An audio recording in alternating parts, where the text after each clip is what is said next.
నేను అడుగుతా ఉన్నా, ఓపెన్గా అడుగుతా ఉన్నా, చెవిరెడ్డి భాస్కర్ రెడ్డి ఇంకోటి అన్నాడు, మెప్పు కోసం, చంద్రబాబు గారి మెప్పు కోసం, పవన్ కళ్యాణ్ గారి మెప్పు కోసం నువ్వు ఎమ్మెల్సీ దానికోసం నువ్వు ఈ రకంగా మాట్లాడుతున్నావు. ఏమయ్యా వాళ్ళు ఈటీవీ వాళ్ళు 1750 కోట్లు ముడుపులు అందిని దాంట్లో మీకు బాగుందంటే నేను బాగుందని చెప్పాలనా? ఈ విషయం ఉన్న నిజం చెప్పాలనా? చెప్పాను. దానికి మెప్పు అని అంటున్నాను. నేను ఎప్పుడు జగన్ మెప్పు కోసం ఎప్పుడు చేయలే, నీలాగా ఎప్పుడు కాలు పట్టుకోవాలా, భజన చేయలే. భజన చేయకపోవటం వల్ల నేను ఈరోజు పార్టీకి బయటకు రావాల్సి వచ్చింది. నేను అడుగుతా ఉన్నా, మాగుంట శ్రీనివాసరెడ్డి గారు ఎంపీగా ఉన్నాడు, ఆయన ఏం తప్పు చేశాడు? టికెట్ ఇవ్వకుండా చెవిరెడ్డి భాస్కర్ని తీసుకొచ్చి పెట్టారు. ఎందుకు పెట్టారు? మాగుంట శ్రీనివాసరెడ్డి గారు చంద్రబాబు తిట్టలేదని టికెట్ ఇవ్వట్లేదు అంటే అందరికి తిట్టే వాళ్ళకే టికెట్ ఇస్తే ఏంటిది? ఏం ముందర పోతున్నావు? తిట్టాలనా? కొంతమందికి అలవాటు ఉండదు, మీడియాకు వచ్చి తిట్టడం అలవాటు ఉండదు.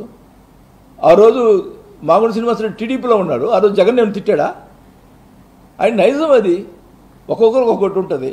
ఆయన ఇవ్వకుండా, ఆయన టికెట్ ఇవ్వకుండా, ఆయన తిట్టలేదని చెప్పి టికెట్ ఇవ్వకుండా చిత్తూరు నుంచి తీసుకొచ్చినటువంటి ఆయన చిత్తూరులో ఏం చేశాడో ప్రజలు చిత్తూరు జిల్లాలో పోతే అమ్మ చెవిరెడ్డి అంటున్నారు.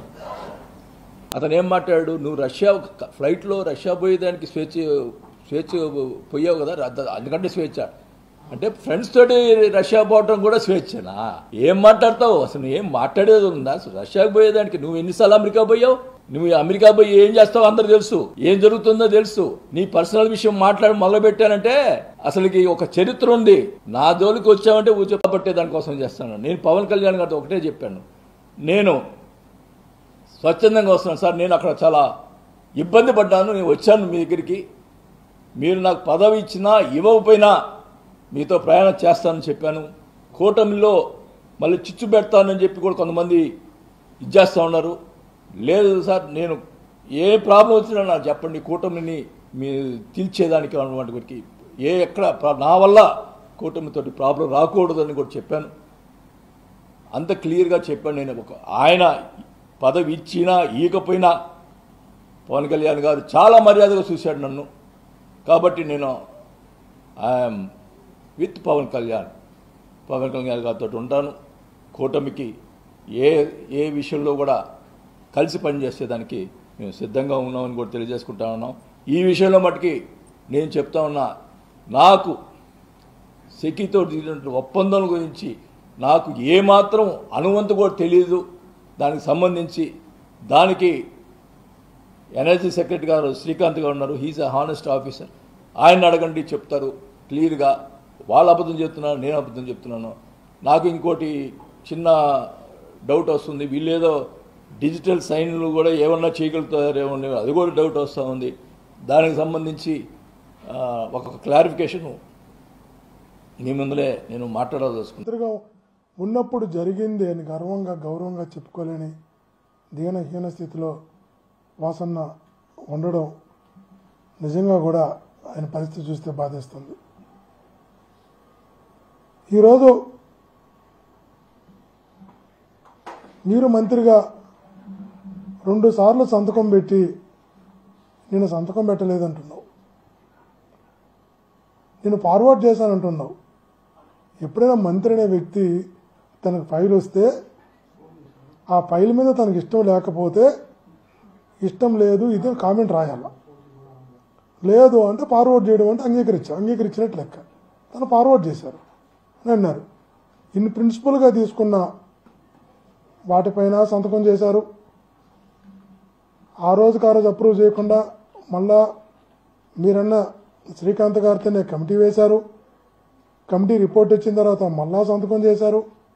2 సార్లు సంతకం చేసి నేను సంతకం చెయ్యలేదు అని అనడం అన్నది, ఆ స్థాయిలో 2 సార్లు మంత్రిగా పనిచేసిన వ్యక్తి మాట్లాడితే ఏం మాట్లాడాలి? మంత్రివర్గంలో తీసుకున్న నిర్ణయం కరెక్ట్ నిర్ణయం కాదా? చెప్పండి. ఏ ముఖ్యమంత్రి అని చెప్పండి. అసలు ఏం మాట్లాడుతున్నాడో అర్థంగా ఉండాలి.